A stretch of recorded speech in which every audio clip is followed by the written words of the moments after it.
I'm sure that this coming Sunday there's going to be a lot of sermons on the Super Bowl, but on this Wednesday it is too soon for me. I'm not listening to sports radio. I'm not reading the sports section. It's still too painful, the Super Bowl Sunday.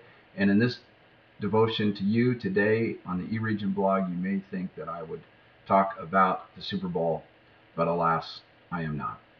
Instead, I'm going to go back to Thursday and our time with Jonathan Rainey in his devotional. He gave us an acronym, LEAD, or an acrostic, and there were 4 points to that. The first one was L, love the Word of God.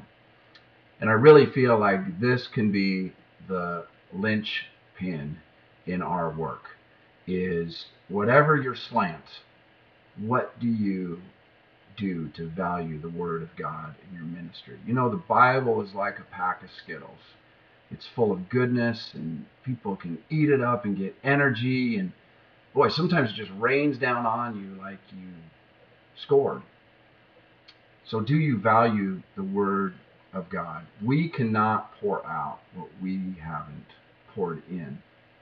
You want to feed the beast. Love the Word of God. The second point was entrust yourself to the sovereignty of God. You know, we really are God's butler. He's the one directing this deal. We think we can dictate to God. We think we know best and we are calling the plays, but really we are no good at calling our own plays. God is our coach, and we're going to trust what He tells us to do. So love the Word of God, entrust yourself to the sovereignty of God. Third, accept our calling. God calls us to a specific work.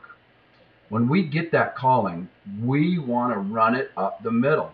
Don't wait. There may be other ways, but go direct. Blast, dive. Don't dinkety dunk and mess around. Slam it up the middle. Let's go once you get that calling from God. What is the world telling us to believe? You know, they can try to intercept our calling from God. Once you get that calling, march on